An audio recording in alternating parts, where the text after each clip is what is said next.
وغیرہ وغیرہ وغیرہ. لوگ ڈر جاتے ہیں کہ یہ پتہ نہیں، حالانکہ یہ بے موقع آپ حدیث سنا رہے ہیں. آپ اپنی بچی کو رکھ کے سناؤ، آپ کی بیٹی کا رشتہ کسی 40-50 سال کی عمر کا آئے اور اس کی بچی کی عمر 10-11 سال ہو، آپ کبھی کرو گے یہ؟ نہ. تو بالکل سیاسی لوگوں میں یہی ہو رہا ہے. سمجھ رہے ہو کہ نہیں سمجھ رہے؟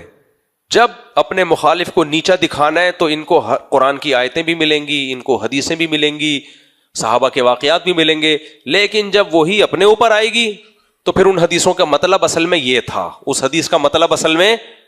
اب آپ گئے 9 سال کی بچی کا رشتہ لینے، آپ 50 سال کے ہو، وہاں حدیث سنا رہے ہو کہ نبی تو کی ہے. اور جب آپ کی بیٹی کے لیے آیا تو آپ کیا کہو گے؟ بھائی وہ جو نبی نے کیا اس کا تو مطلب یہ تھا.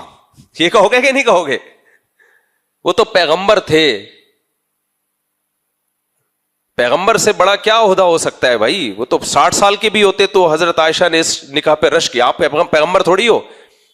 لیکن پتہ ہے آپ کیا کہو گے؟ پیغمبر نہیں، لیکن العلماء ورثۃ الانبیاء، علماء پیغمبروں کے وارث ہوتے ہیں. یہ بات بھی ٹھیک ہے. کیا آپ بھی پیغمبر کے وارث ہو یا نہیں ہو؟ کیا ہر عالم پیغمبر اللہ کے پیغمبر کا وارث ہوتا ہے؟ نہ، باعمل علماء ہوتے ہیں. تو آپ کا کیا پتا آپ باعمل ہو یا نہیں ہو؟ یہی آپ دیکھ لو، کبھی کوئی مسجد میں اکثر مولانا کرپٹ نہیں ہوتے. مولاناؤں میں نیکی کا عنصر زیادہ ہے. چند مولاناؤں کو دیکھ کے سب پہ نہیں، دیکھ کے چاول کی طرح قیاس کر لیا کریں. لیکن جو کرپٹ مولانا ہے، آپ جاؤ کسی کرپٹ مولانا سے حساب تو لینے کی کوشش کرو، اتنا غضبناک ہو جائے گا، اتنا غضبناک ہو جائے گا، ہو جائے غضبناک. کسی بھی کرپٹ آدمی سے جب حساب مانگا جائے تو اس کو غصہ آتا ہے، یہ نیچرل ہے. لیکن اس پہ بھی مجھے تکلیف نہیں ہے. تکلیف اس پہ ہوتی ہے جب وہ قرآن و سنت بیان کرنا شروع کر دیتا ہے. آپ جب اس سے پوچھو گے کہ پیسوں کا حساب دو، جب وہ نہیں دے گا تو غصہ آئے گا نا.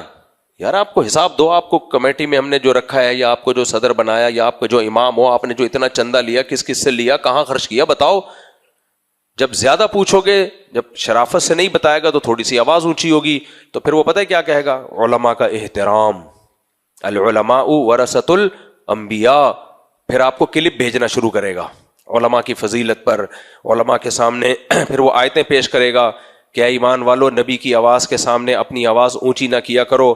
اور پھر تفسیر کے لیکچر بھیجے گا کہ مفسرین لکھتے ہیں کہ علماء پر بھی یہی حکم ہے کہ ان کی آواز کے سامنے بھی اپنی آواز کو اونچا نہیں کرنا چاہیے، چونکہ علماء انبیاء کے وارث ہیں. اتنی حدیثیں، اتنی آیتیں سنا دے گا کہ سامنے والا بیچارہ ٹھٹر جائے گا، بولے گا بھائی میں شاید پتہ نہیں میرے بیوی میرے نکاح سے نہ خارج ہو گئی ہو، میں تو دائرہ اسلام سے ہی خارج ہو گیا.